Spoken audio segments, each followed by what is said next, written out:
Namaku Eliza Elysian Panjaitan, tapi di kesatuan aku lebih dikenal sebagai Eliza Panja. Aku anggota Kowat yang sudah berdinas hampir 15 tahun.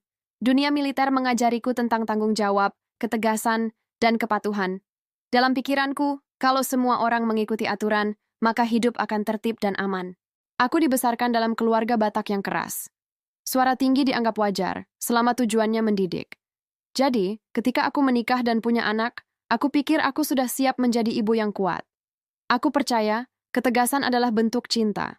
Aku tidak sadar, cinta tanpa kelembutan bisa berubah menjadi jarak. Anakku, Dian, anak yang cerdas dan penuh imajinasi. Ia suka menggambar dan menulis cerita kecil, tapi aku jarang memperhatikan itu. Bagiku, nilai bagus dan sikap patuh lebih penting dari kreativitas.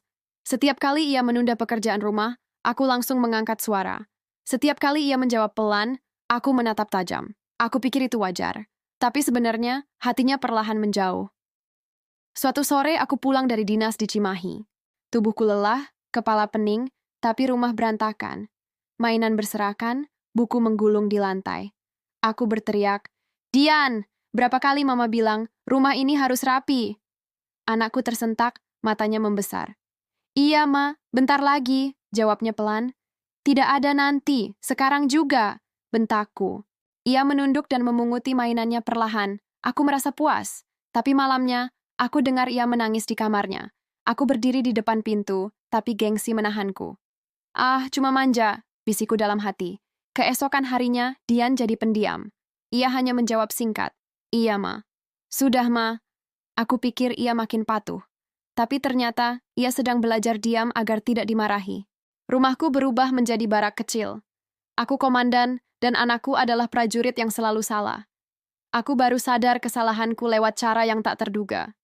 Suatu sore, aku melihat tetanggaku, Bu Sari, menyiram tanaman dengan anaknya, Raffi.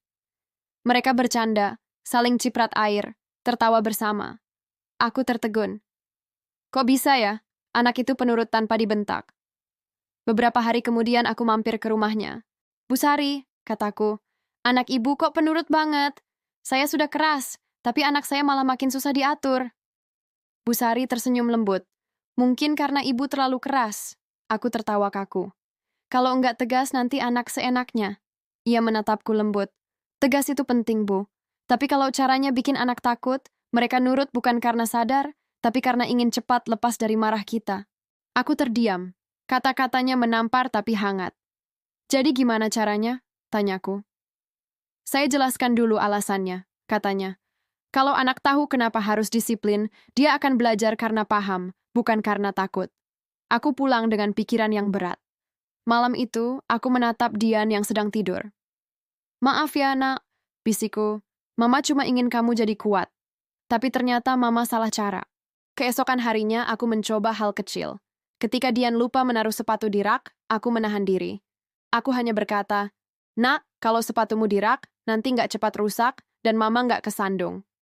Ia melirik sebentar, lalu meletakkannya di rak. Kecil, tapi itu awal perubahan besar. Hari demi hari, aku belajar menahan emosi. Aku belajar bicara pelan. Dan ajaibnya, suasana rumah menjadi lebih tenang. Dian mulai bercerita lagi tentang sekolah, teman, dan mimpinya jadi desainer gambar. Dulu aku akan berkata, desainer itu nggak pasti. Sekarang aku hanya mendengarkan. Suatu malam aku mengetuk pintu kamarnya. "Dian, boleh Mama masuk?" Anakku menoleh. "Mama nggak marah, kan?" Aku tersenyum.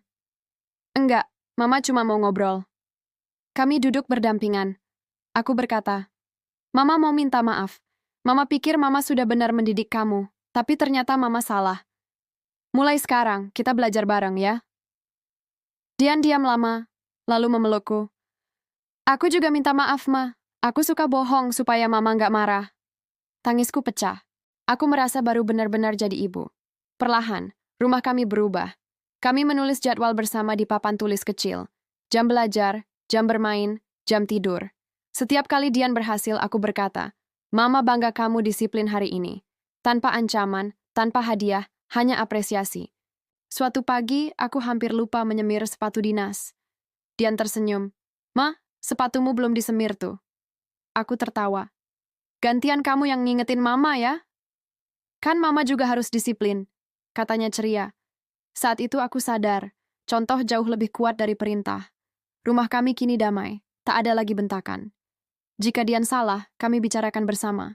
Aku belajar meminta maaf, dan itu tidak membuatku lemah. Justru aku merasa lebih kuat, karena bisa mengendalikan diri. Suatu hari, di sekolah Dian ada lomba menggambar bertema keluarga ideal. Gambarnya membuatku menitikan air mata. Ia menggambar seorang ibu berseragam tentara yang tersenyum, duduk di samping anaknya. Di bawah gambar itu tertulis, "Mama sekarang nggak galak lagi, tapi aku tetap hormat."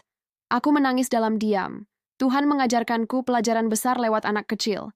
Sekarang aku tahu bahwa disiplin sejati lahir dari kesadaran dan kasih sayang. Anak yang sering dimarahi bisa diam, tetapi anak yang dipahami akan mendengarkan dengan hati. Aku, Eliza Elysian Panjaitan, seorang tentara wanita, belajar satu hal penting. Mengatur orang lain itu mudah, tapi mengatur hati sendiri supaya tetap lembut, itulah disiplin yang sejati. Klik subscribe. Disiplin sejati lahir bukan dari rasa takut, melainkan dari kesadaran dan kasih sayang. Orang tua yang keras mungkin bisa membuat anak diam, tapi orang tua yang sabar akan membuat anak mengerti.